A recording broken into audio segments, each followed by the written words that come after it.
আপনি যাই করেন না কেন, যত বড় পাপ কাজই করেন না কেন, যত খারাপ কাজই করেন না কেন, যত খারাপ জিনিসের সাথে যুক্ত থাকেন না কেন, নামাজটা কখনো ছেড়ে দেবেন না, নামাজটা কখনো ছাড়বেন না। এটাকে জীবনে আঁকড়ে ধরে সামনের দিকে এগিয়ে চলুন। এই নামাজটাই আপনাকে পাপ থেকে দূরে রাখবে। আপনি হয়তো বা খেয়াল করেছেন, যে ব্যক্তি নামাজ পড়ে তার মনের মধ্যে কিন্তু একটা ভয় কাজ করে, যে আমি নামাজ পড়লাম কেন মানুষকে ঠকাবো, আমি নামাজ পড়লাম কেন ঘুষ নেব, আমি নামাজ পড়লাম কেন সুদ খাবো, আমি নামাজ পড়লাম কেন মিথ্যা কথা বলবো। যখন আপনি নামাজের সাথে নিজেকে যুক্ত করতে পারবেন, নিজেকে বেঁধে রাখতে পারবেন, তখন আপনার মনের মধ্যে একটি নখ আসবে। যখন কোনো খারাপ কাজ করতে যাবেন, তখন আপনার মন থেকে একটা বার্তা, একটা ভয় আসবে, একটা অনুশোচনা, একটা অনুতপ্ত হওয়ার আকাঙ্ক্ষা জাগবে যে আমি কেন খারাপ কাজ করব, আমি তো খারাপ কাজ করব না এমন সিদ্ধান্ত নিয়েছিলাম। আর এটা তখনই আপনার মনে বারবার জাগবে, তখনই আপনি এগুলো থেকে দূরে থাকতে সক্ষম হবেন, যখন আপনি নামাজকে আঁকড়ে ধরে আপনার নিজের জীবনকে সুন্দরভাবে কাটাতে শুরু করবেন। আপনার সালাত আপনাকে সমস্ত অশ্লীল এবং গর্হিত কাজ থেকে বিরত রাখবে ইনশাআল্লাহ। জীবনে যতই খারাপ কাজ করেন না কেন, যতই পাপ কাজ করেন না কেন, যতই খারাপ কিছুর সাথে নিজেকে যুক্ত রাখেন না কেন, নামাজ ছাড়েন না। যদি আপনি আপনার নামাজকে ধরে রাখতে পারেন, তাহলে যেগুলোকে আপনি ছাড়তে চাচ্ছেন কিন্তু ছাড়তে পাচ্ছেন না, সেই সকল জিনিসগুলো একদিন আপনার থেকে ছুটে যাবে। কারণ আপনার নামাজ, আপনার সালাত আপনাকে বারবার বোঝানোর চেষ্টা করবে যেটা খারাপ, এটা করা যাবে না, এটা ভালো, এটার সাথে নিজেকে যুক্ত করতে হবে। আপনার সমস্ত পাপগুলো থেকে একদিন নামাজই আপনাকে বের করে আনবে। তবে মনে রাখবেন, শয়তান কিন্তু আপনাকে বারবার ধোঁকা দেওয়ার চেষ্টা করবে, আপনাকে বারবার বোঝানোর চেষ্টা করবে যে তুই তো খারাপ জিনিসের সাথে যুক্ত আছিস, তুই তো নেশা করিস, তুই তো অচেনা মেয়েদের সাথে কথা বলিস, তুই তো ফোনে ব্যস্ত থাকিস, তুই তো রাতে পর্ন দেখিস, তুই তো ফ্রি মিক্সিংয়ে আছিস, তুই কাজে ফাঁকি মারিস, তুই ট্যাক্স দিস না, তুই ঠিকঠাকভাবে চলিস না, তুই নামাজ পড়ে কি করবি। শয়তান কিন্তু আপনাকে বারবার এগুলো বোঝানোর চেষ্টা করবে। কখনোই এই ফাঁদে পা দেওয়া যাবে না, কখনোই এই ফাঁদের মধ্যে নিজেকে আটকে ফেলা যাবে না। আপনি নামাজকে কন্টিনিউ করেন, ইনশাল্লাহ আল্লাহ পাক আপনাকে পাপ থেকে বার করে আনবে। দেখুন, এটাই আপনার জীবনের সব থেকে বড় কারণ হবে সমস্ত খারাপ জিনিসগুলোকে ছেড়ে দেওয়ার। কিন্তু এটাই যদি আপনি ছেড়ে দেন, তাহলে আর কিন্তু কোনো কারণ বাকি থাকবে না, আর কিন্তু কোনো অজুহাত থাকবে না খারাপ জিনিসগুলো থেকে নিজেকে বাঁচানোর। আর আপনি আপনার জীবনে যতই পাপ কাজ করেন না কেন, কখনো নিরাশ হবেন না, কখনো হতাশ হবেন না, কখনো মায়ুস হবেন না আল্লাহর দয়া থেকে। আমরা যে বলি না আল্লাহ আমাদেরকে মাফ করবেন না, এই ধারণা একদম সম্পূর্ণরূপে ভুলও তো হতে পারে। কে আপনাকে বলেছে যে আপনার আল্লাহ আপনাকে ক্ষমা করবেন না, আপনাকে মাফ করবেন না? তিনি আপনার ক্ষমা করার জন্য অপেক্ষায় আছেন, তিনি আপনার দিকে তাকিয়ে আছেন যে আপনি কখন তানার দিকে ফিরে যাবেন, সমস্ত কিছুকে স্বীকার করে তানার কাছে নিজেকে সমর্পণ করে দেবেন। নামাজের মধ্যে আপনি যখন সেজদায় লুটিয়ে পড়বেন, যখন আপনি আপনার আল্লাহকে বলবেন যে আল্লাহ আমাকে মাফ করে দাও, আমি অন্যায় করে ফেলছি, আমি অপরাধ করে ফেলছি, আমি খারাপ কাজগুলোকে ছাড়তে পারছি না, যখন আল্লাহকে বলবেন, তখন কি আপনার মনে হয় না যে আপনার আল্লাহ আপনাকে সাহায্য করবেন? অবশ্যই আপনাকে সাহায্য করবেন। এত নিরাশ কেন হন? এত মন খারাপ কেন করেন? এত সন্দেহ কেন করেন? আপনার একটা সেজদাতে আল্লাহ পাক আপনার সমস্ত গুনাহ মাফ করে দিতে পারেন। আপনি কি এটা জানেন না? আপনি কি এটা জানার চেষ্টা করেন না? আপনি কি এটা বোঝার চেষ্টা করেন না? শয়তান আপনাকে হতাশ করতে চাইবে, সবসময় প্রতিনিয়ত আপনাকে নেগেটিভিটির দিকেই ঠেলে দিতে চাইবে। এগুলোকে বুঝতে হবে। শয়তান মানুষকে হতাশ করতে চায়, আমাদের হতাশ হওয়া যাবে না। যদি আমাদের পাহাড় পরিমাণও ঋণ থাকে, তাহলে সেই ঋণও আল্লাহ পাক কোনো না কোনো ওসিলায়, কোনো না কোনো মাধ্যমে শোধ করে দেবেন। শুধু আপনি হতাশ হবেন না। আপনার কাছে অনুরোধ করব, নামাজ ছাড়বেন না। এবং নামাজ আমাদের পড়তে হবে নামাজের মতো করেই। এত দ্রুত কিছু পড়লাম যে নিজেও কিছু অনুভব করলাম না, নিজেও কিছু বুঝতে পারলাম না। একটু সময় নিয়ে পড়ুন, একটু সময় নিয়ে পড়ার চেষ্টা করুন। কতক্ষণই বা সময় লাগে, দিনে কতক্ষণই বা সময় লাগে 5 ওয়াক্ত নামাজটা আদায় করতে? একটু রিল্যাক্স হন, রিল্যাক্সে নামাজ পড়ার চেষ্টা করুন। নামাজে যেটা পড়ছেন সেটাকে বোঝার চেষ্টা করুন, সেটাকে ফিল করুন, সেটাকে অনুভব করুন। আপনি একবার ভেবে দেখুন, রবের ভালোবাসা একতরফা যদি এত গভীর হয়ে থাকে, তাহলে রবকে যখন আপনি নিজে ভালোবাসতে শুরু করবেন, যখন আপনি রবের প্রতি সুধারণা রাখতে শুরু করবেন, যখন আপনি রবের প্রতি অনেক অনেক বেশি বিশ্বাস দেখাবেন, যখন আপনি নামাজের মধ্যে নিজেকে হারিয়ে ফেলবেন, তখন একবার ভেবে দেখুন রবের ভালোবাসা আপনার প্রতি কতটা বৃদ্ধি পাবে, তিনি আপনাকে কতটা গুরুত্ব দেবেন। আমাদের একটা বাজে অভ্যাস আছে, আমরা শুধুমাত্র খারাপ সময়েই রবকে স্মরণ করি। সেই জন্যই রব আমাদেরকে খারাপ সময় দিয়ে থাকেন। তিনি তো চান যে আমরা তাকে স্মরণ করি। যখন আমরা আমাদের ভালো সময়ে রবকে স্মরণ করছি না, তখন তিনি আমাদেরকে খারাপ সময় দিয়ে থাকেন যাতে আমরা তাকে স্মরণ করি।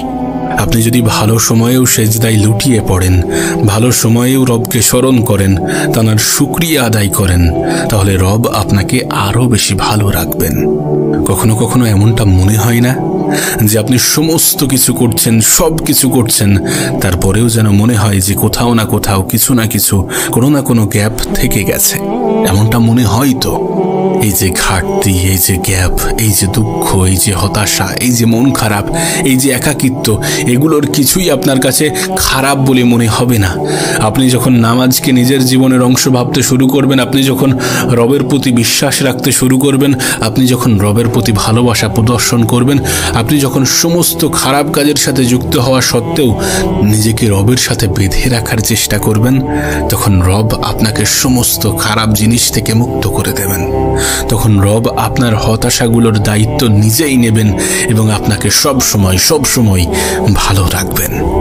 তখন জীবনে যদি খারাপ কিছুও ঘটে, তখন সেই খারাপের মধ্যেও আপনি ভালো কিছু খুঁজতে শুরু করবেন এবং আপনি পাবেন। এমনটা নয় যে আপনি পাবেন না, এমনটা নয় যে আপনার দৃষ্টিগোচর হবে না, এমনটা নয় যে আপনি বুঝতে পারবেন না। অবশ্যই আপনি বুঝতে পারবেন, অবশ্যই আপনি পাবেন, যদি আপনি রবের দিকে ধাবিত হন, যদি আপনি ক্ষমার দিকে ধাবিত হন, যদি আপনি নামাজের দিকে ধাবিত হন। আপনি হয়তোবা জানেন, আপনি হয়তোবা শুনেছেন যে যখন বান্দা সেজদায় যায়, তখন আল্লাহর সব থেকে কাছাকাছি অবস্থান করেন। একবার ভেবে দেখুন, আপনি যখন রবের খুব কাছাকাছি পৌঁছাবেন এবং দোয়া করবেন, রবের কাছে কিছু চাইবেন, তখন তিনি আপনাকে কেন বঞ্চিত করবেন? তিনি আপনাকে কেন বঞ্চিত করবেন?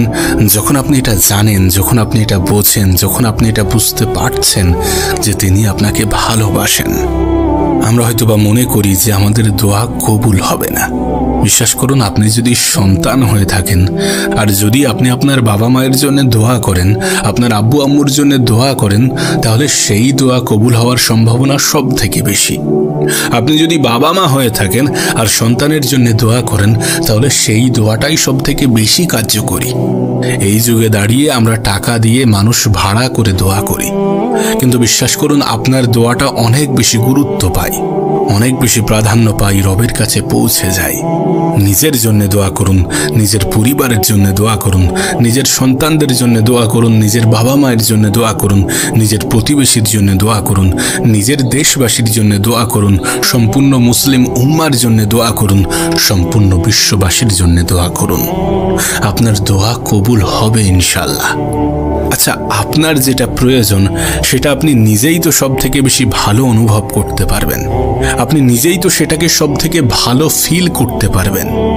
আপনার সন্তান যদি অসুস্থ হয়ে থাকে, তাহলে সেই ফিলিংসটা কি সাধারণ 8-10 জন মানুষের মধ্যে আসবে যেটা আপনার মধ্যে আছে বা আসবে? আপনার সন্তান যদি অসুস্থ থাকে, সেই অনুভূতিটা অন্য মানুষগুলোর মধ্যে আসবে না যতটা আপনার মধ্যে আসবে। অতএব নিজে আল্লাহর সাথে সম্পর্ক তৈরি করার চেষ্টা করেন। আপনি নিজে চান আপনার রবের কাছে। বিশ্বাস করুন, আপনার রব আপনার জন্য অপেক্ষা করছেন। আপনি কি জানেন না?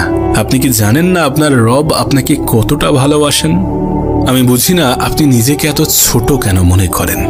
আপনিও আল্লাহর সেই বান্দা, যে বান্দা আমি, যে বান্দা এই পৃথিবীর আরো 10 জন। আল্লাহ পাক আপনাকে ভালোবাসেন, আপনাকে অবশ্যই ভালোবাসেন। আমরা তো আমাদের জীবনের দীর্ঘ সময় রবকে ডাকি না, রবকে ডাকিনি। আপনি নিজেও তো রবকে অনেক সময় এড়িয়ে গিয়েছেন, ডাকেননি, তাকে স্মরণ করেননি। তারপরেও তো আপনার রব আপনার খেয়াল রাখছেন। আর যখন আপনি নিজে ডাকছেন তখন কেন তিনি শুনবেন না? আপনি ডাকেননি, তাতেই আপনি এত সাহায্য পেয়েছেন। তিনি আপনাকে এত খেয়াল রেখেছেন, সমস্ত কিছুর ব্যবস্থা করে দিয়েছেন। এরপর যদি আপনি ডাকেন তাহলে তিনি কি শুনবেন না? তিনি কি আপনার প্রতি গুরুত্ব আরোপ করবেন না? অবশ্যই করবেন। আল্লাহ আপনাকে খাওয়াচ্ছেন, আপনাকে পড়াচ্ছেন, আপনাকে বাঁচিয়ে রেখেছেন, এত নিয়ামত দিচ্ছেন। এগুলো কি এমনি এমনি করছেন? যদি ভালো না বেসে থাকে এগুলো কি এমনি এমনি হচ্ছে? মহান রব্বুল আলামিন, আমাদের সৃষ্টিকর্তা, আমাদের আল্লাহ অপেক্ষা করছেন যে কবে আপনি এসে বলবেন আস্তাগফিরুল্লাহ ওয়া আতুবু ইলাইহি। তিনি আপনার জন্য, আমার জন্য, আমাদের জন্য অপেক্ষা করছেন। আমরা কোথায় যাচ্ছি? আপনি কোথায় যাচ্ছেন? আমরা তো শুধুমাত্র টাকা পয়সার মধ্যে হারিয়ে যাচ্ছি। আমরা তো শুধুমাত্র টাকা পয়সার পিছনে হারিয়ে যাচ্ছি। বাড়ি, গাড়ি, অর্থ, সম্পদ, এগুলোর মধ্যেই তো হারিয়ে যাচ্ছি। আপনার আল্লাহ আপনার জন্য অপেক্ষা করছেন। আপনি সেজদা করুন, আসুন সেজদা করুন, আল্লাহর নিকটবর্তী হওয়ার চেষ্টা করুন। যিনি আপনাকে সৃষ্টি করেছেন, যিনি আপনার খেয়াল রাখছেন, যিনি আপনাকে আপনার থেকেও বেশি ভালোবাসেন, তিনি যখন আপনাকে ডাকবেন আপনি কি যাবেন না? আপনার কি যাওয়া উচিত নয়? নিজেকে প্রশ্ন করুন তো। তাহলে কোথায় যাচ্ছেন? কার শরণাপন্ন হচ্ছেন? আমাদের আল্লাহ সবাইকে আল্লাহর কাছে ফিরে আসার তৌফিক দান করুক। এ পৃথিবীতে আপনি যাদেরকে ভালোবেসে আসছেন তারা আপনাকে কষ্ট দিয়েছে। এ পৃথিবীতে আপনি হয়তো অনেককে ভালোবেসে কষ্ট পেয়েছেন, কিন্তু আপনি যদি আপনার রবকে ভালোবাসেন তাহলে কোনোভাবেই কষ্ট পাবেন না। এ পৃথিবীর মানুষগুলো আপনাকে কষ্ট দেয় কেন জানেন? কারণ এই পৃথিবীর বেশিরভাগ মানুষগুলোই আপনাকে আপনার অবস্থান দেখেই ভালোবাসেন, কিন্তু আপনার রব কিন্তু আপনার সাথে এমন কিছু করেন না। তিনি আপনার জন্মের আগে থেকেই আপনাকে খেয়াল রাখছেন। আপনার অবস্থান তার কাছে গুরুত্ব পায় না। যখন কোনো নিঃস্বার্থ ভালোবাসার কথা স্মরণ হয়, যখন কোনো নিঃস্বার্থ ভালোবাসার কথা উঠে আসে, তখনই তো মুখে আল্লাহর নাম ভেসে আসে। আপনার রব আপনাকে নিঃস্বার্থভাবে ভালোবাসেন। রবের দয়া হতে নিরাশ হবেন না।